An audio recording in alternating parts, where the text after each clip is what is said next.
예, 안녕하십니까. 12월 13일 아침입니다. 제가 있는 곳이 여의도인데, 여의도는 지금 온통 눈천지가 됐습니다. 눈이 많이 내렸는데, 수도권을 중심으로 아마 대설주의보가 내렸으니까, 수도권에만 눈이 내리지 않느냐. 지금도 눈이 조금씩은 내리고 있습니다. 정말 보기 좋습니다. 나무들의 눈이 내려 있는 모습은.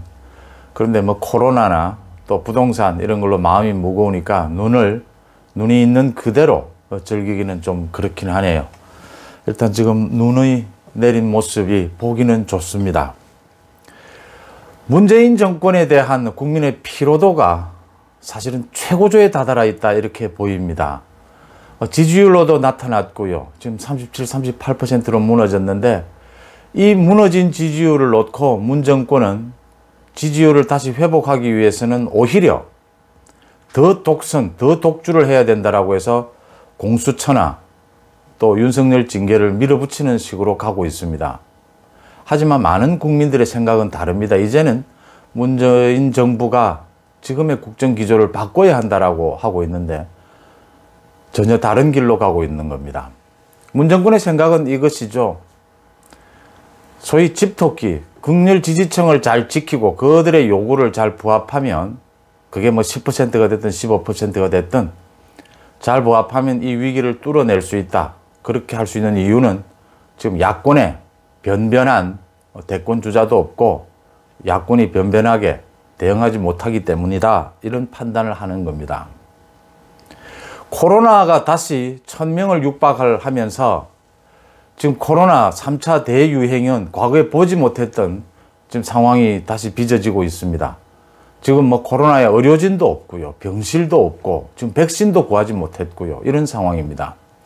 국민들이 더 걱정하는 것은 최근에 며칠 사이에 대통령은 이제 코로나 긴 터널은 지났다, 끝났다라고 하는데 공무원들이나 전문가들은 전혀 다른 이야기를 했거든요. 이제는 방역으로 막을 수 없는 상황이 오고 있다. 꼭 경고를 하는데도 대통령의 얘기는 달랐다는 겁니다. 집권 여당의 얘기는 또 다르고요. 코로나를 가지고 방역을 가지고 정치를 한다라는 게 계속 그런 의혹이 나오고 있는 상황인 겁니다.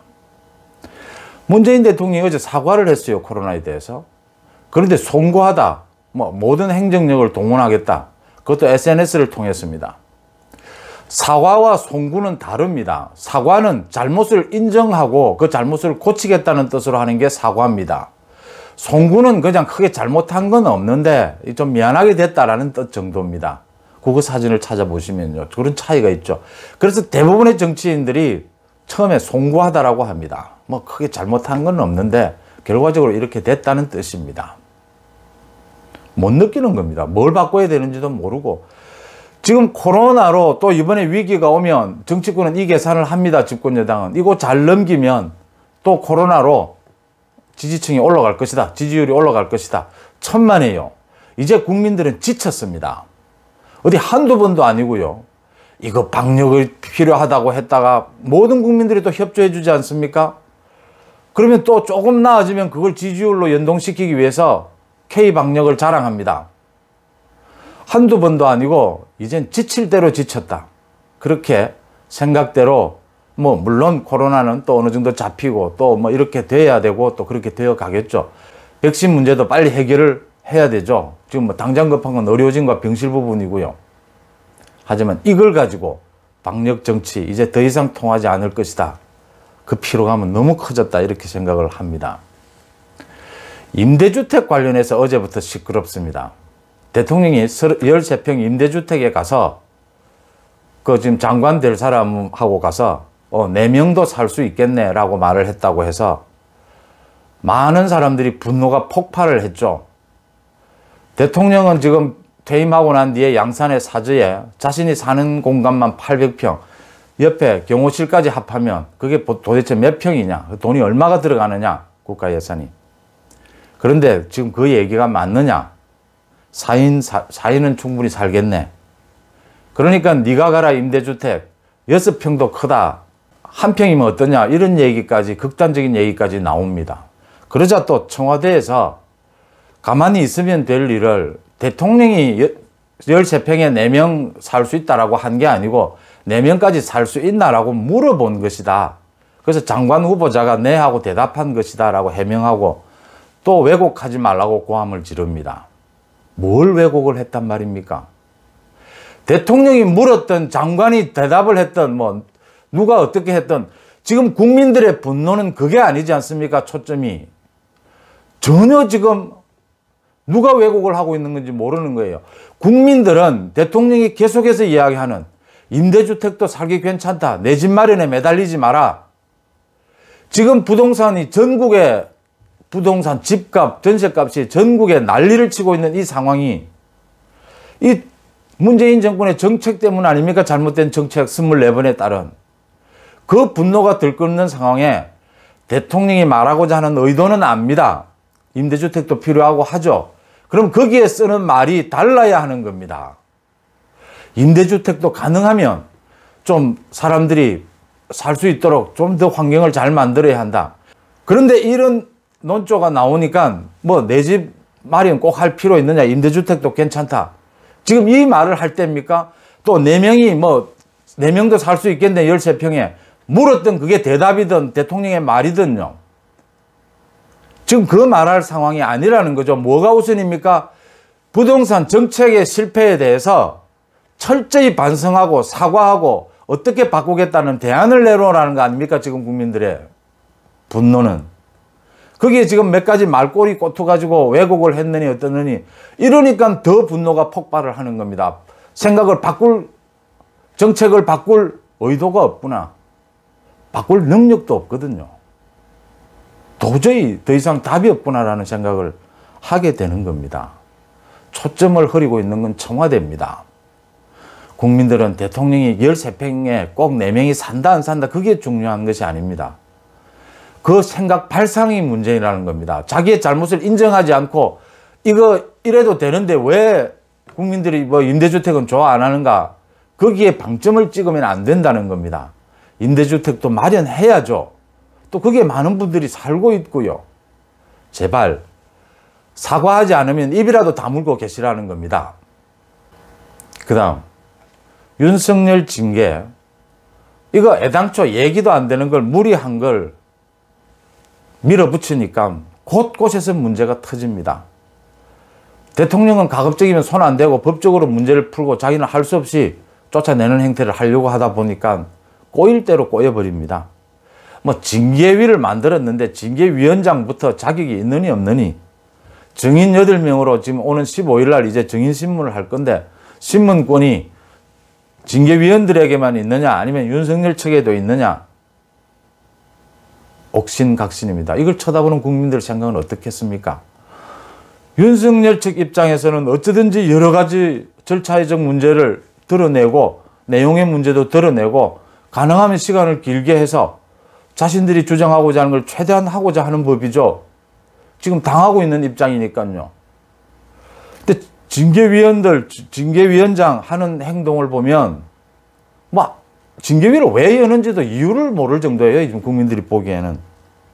앞으로도 법적 다툼이 계속될 텐데 이런 답답한 상황을 국민들은 또 지켜봐야 되는 겁니다. 원전 수사, 이제 백운규 전 장관이 조사를 곧 받을 겁니다.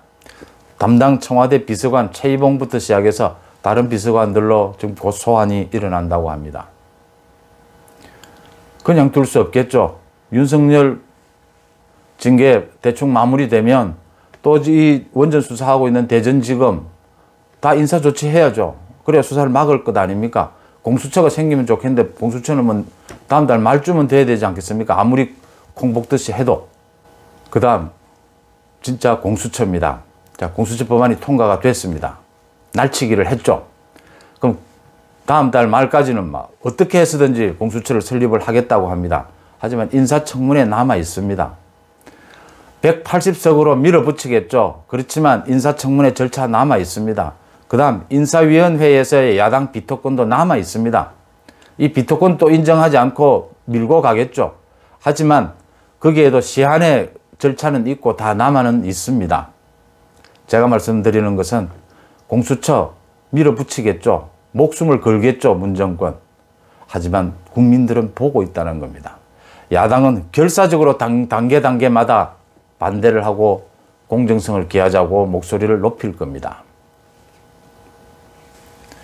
하나가 아니고 둘도 아니고 국정 전체에 걸쳐서 지금 정상적으로 돌아가는 건 하나도 없다라는 부분입니다. 그럼에도 불구하고 문재인 정권은 어느 것 하나 잘못했다고 인정하고 진정하게 사과하고 바꾸려고 하지 않습니다. 그대로 밀어붙인다. 오히려 더 강하게 밀어붙이자. 왜?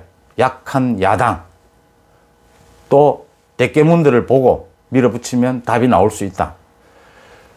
문재인 대통령의 지지율이 40%가 무너진 것이 저는 가장 큰 뉴스라고 이야기를 했습니다. 최근에.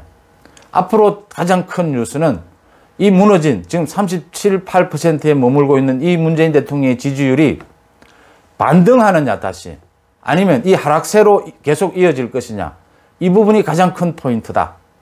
여기에 핵심이 있다. 문재인 정권은 뭐 망신살도 뻗치고 온 군데군데 국민들의 분노는 극도에 이르고요.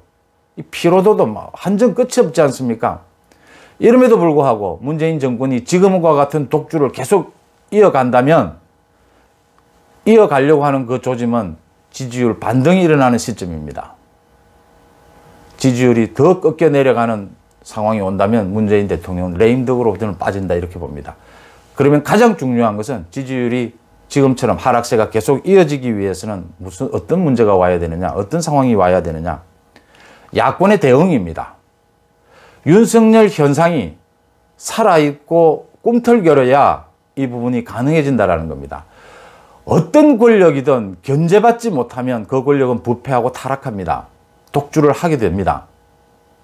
어떤 권력이든 차기가 불안해지지 않으면 독주하게 됩니다. 오만해지게 됩니다. 윤석열 현상을 야권이 어떻게 활용하느냐, 윤석열 현상이 앞으로 어떻게 움직이느냐. 지금 야권 연대 얘기도 나오고 뭐 야권 연대 얘기가 나오니까 또 태극기 얘기가 나와요. 괜찮습니다. 이런 한둘의 반대 정도에 지금 일희일비할 때 아닙니다. 모두가 반문재인이 모두가 뭉쳐야 되고 그 모두 뭉친 상황에서 정권 견제가 일어난 상황에서 미래의 비전을 국민들에게 보여줄 수 있어야 합니다. 지금은 모두가 뭉칠 때입니다. 누가 누구라고 해서 배척할 때 절대 아닙니다. 왜냐하면 문재인 정권은 독주를 앞으로 더 거세게 할 것이기 때문입니다. 지금은 야권 내부에서 이런저런 얘기를 할 때가 아닙니다. 모두가 한 뜻으로 윤석열 현상을 갖고 어떻게 문재인 정권의 지지율을 더 끌어내리면서 문재인 정부에 대해서 최후의 응징을 준비하는 그런 시기, 그런 준비를 해야 할 때다 이렇게 봅니다. 어쨌든 눈이 내려 있는 모습, 또 내리고 있는 모습, 그 잎이 다 떨어진 겨울 나무 위에 눈이 내려 있는 모습은 한참 동안 눈이 머물게 합니다. 볼만한 내용인 것 같습니다. 고맙습니다.